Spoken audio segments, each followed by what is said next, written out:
have changed. It's now 500,000 followers around the world. Thank you. It's a real honor to be here today. It's my first time in Armenia, and really I shouldn't even be here. Why shouldn't I be here? When I first became a journalist, I was told no a lot more than I was ever told yes. So when I first started and I wanted a job in journalism, I was told it was very competitive. You're never going to get on air, or it'll be really hard to get on air. I was also sort of repeatedly made aware in newsrooms that stories that are really important to young people, just either the editor wouldn't really care about them, or you could just see that you weren't going to get anywhere trying to pitch these ideas. And then finally, I was about 2 or 3 years into my journalism career when everyone started talking about an app called TikTok. And I thought, wow, this app is getting really popular. News outlets and journalists should be on there. And I got told, no, they shouldn't be on there. This is an app for lip syncing and dancing. If you're here today and you're interested in a career in journalism, I hope this is inspiring. If you don't want to have anything to do with journalism, I hope this inspires you to sometimes ignore your boss when you think you're right. And that is going to be one of the main messages of today. I'm going to be sharing with you a bit about my career so far. You tell me when I'm rambling on too long. I know I only have about 15 minutes. And I'm going to introduce you to some of the themes that are really important to me. One of those themes are making sure we get information and news where young people can consume it. This is increasingly on social media platforms, and even more so increasingly on video platforms. So my main output goes out on TikTok, Instagram Reels, and I'm increasingly doing YouTube as well. And the second thing is the nature of stories that we tell. Are we really telling the kind of stories that are important to young people? For me, that has always meant young women, especially as a young woman myself, and that's what I'm going to be sharing with you today. So, who am I and where do I actually work? So I'm a journalist and an author. I used to work as the BBC World Service's first visual journalist in faith and ethics. I was there when I first started experimenting with TikTok. I'm now a senior news reporter at Vice News. Halfway through my career, TikTok came on the scene, and it's really fast-tracked so many opportunities for me. I don't think I'd have the senior reporting role that I have now and have had for 2 years. That wouldn't have happened so early had I not been able to amplify my journalism and build a community around the reporting that I want to do on TikTok. My videos are now used to train journalists and advocacy groups around the globe, especially in areas around news explainers and advocacy. And I speak a lot about prioritizing platforms that are important for young audiences. Otherwise, they are not going to see the news that is going to help them make informed decisions about their lives. If you want to find me on TikTok, Sophia Smith-Gaylor is my full name. And if you have it on the app, you can have a cheeky look now while I'm talking. First of all, I just wanted, for anyone still doubting the importance of TikTok in here, these are 2 charts showing how much internet culture and digital culture and trend setting now originates on the app. You'll see here the slice of the pie chart. That purple there is huge. And that was just in 2 years from back in 2010 when YouTube was playing a far bigger role. Even Tumblr was playing a big role too. But what about my business, the business of news media? This is the kind of content that I've helped to pioneer. I helped to pioneer explainer formats. Sometimes I'll be explaining something that's happened in the news that you'll see a lot of news outlets reporting on. Other times you'll see me explaining my own journalism. I might have done some exclusive reporting about something, if I just left it at that, it would be an article on a website. That's it. But what can I do to amplify my journalism to make sure that younger audiences consume it? I do all of this. So I now have 500,000 followers on there and 135 million views, and I've accrued that across about 3.5 years now. I make at least 1 TikTok a week, and I do it around my job. It's only in the last 2 years I've had a job that has sort of supported me in making them as well. And I make it on a variety of different things. My main areas of news coverage are health and technology, but especially sexual and reproductive health rights. It's really important to me. And if anyone here works in this field in Armenia, I'd love to speak to you after this. And something else I do is I hold TikTok to account. So I investigate social media platforms.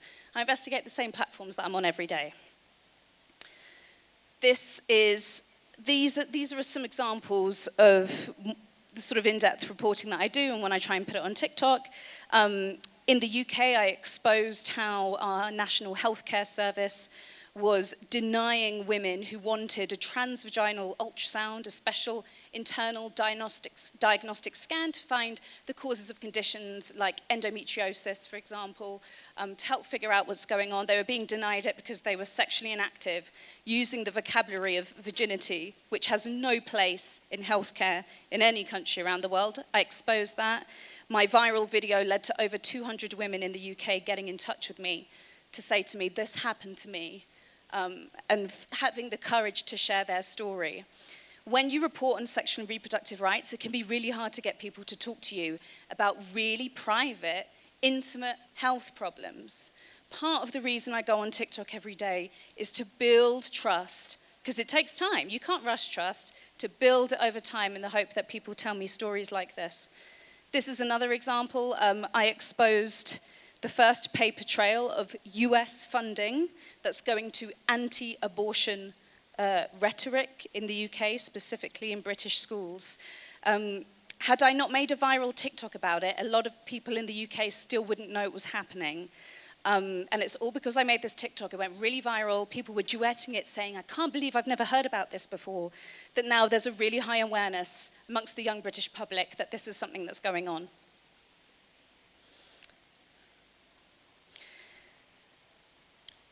I want TikTok. Some of you might be coming here today because you've seen that there was some talk about TikTok in the program and you're thinking, I want to have a go at this now.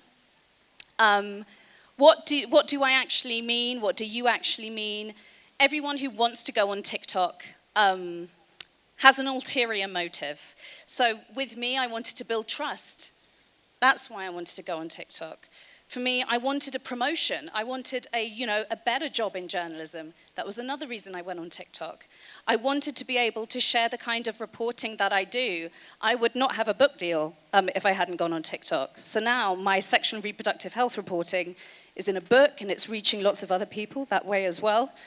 What is it that you want to do? Are you part of a campaign group, advocacy group? Maybe you represent a product. Perhaps it's to help you research if there are any academics in the audience and you're looking for contributors or case studies. How are you going to make that happen? I was a trained video journalist before I went on TikTok. There's a really sort of low barrier to entry, which is brilliant about the app. But in terms of being protected, like digital security, feeling safe on there when I'm being trolled en masse, which is someone who reports on gender equality, that happens to me all the time. If you want to do that kind of work, is your workplace giving you the support to do that? And if they're expecting you to go on TikTok, then they definitely should. And be platform agnostic. I started with TikTok. I now have more followers on Instagram than most journalists my age in London because I've been uploading my video onto Reels. I'm building a YouTube audience. I've done barely anything on YouTube, and I've built up 1,000 subscribers just from putting some content onto there. It's really important to kind of be open-minded about the video platforms that you want to go on. Something else that I really wanted to talk about today is a project that I run. Anyone here who is passionate about sexual and reproductive health and rights, particularly in Armenia, but anywhere around the globe, I run a project called Body Atlas. And anyone who's interested in getting involved in this, please either find me somewhere or make sure you're following me on social media. I'll be here today and tomorrow. It's a Wikipedia project I'm running to improve information access around the world about sexual and reproductive health. So, for example, the quality of information around abortion and contraception globally could be a lot better. There are loads of pages about abortion in insert European country here. But if you want to search about information, laws, history about abortion in Asia or Africa, you have a 50-50 chance of there being a page on it or not. I did see that there was a page on Wikipedia about abortion in Armenia. It's available in 6 languages, and none of those languages is Russian. One of them is Armenian. None of them is Russian. There's a page on contraception in the US, for example. It's only available in Hebrew. That's no good for the massive part of the population that speaks Spanish as their first language, for example. So this is a Wikipedia project I'm running to improve information access and translations of pages. And if anyone wants to get involved and use your English, Armenian, or Russian language skills to help me, please follow me and get in touch. And tomorrow, I think it might be at 11 o'clock or 11:30, I'm giving an hour-long workshop on the kind of the nuts and bolts of how I use TikTok. If you want to build a community around your vertical video like me, you can pick up some of my tricks of the trade and do it too. But this is just so important for making sure we make good quality content that reaches young people and make sure they can make informed decisions about their lives, their health, and their happiness. So thank you very much for listening.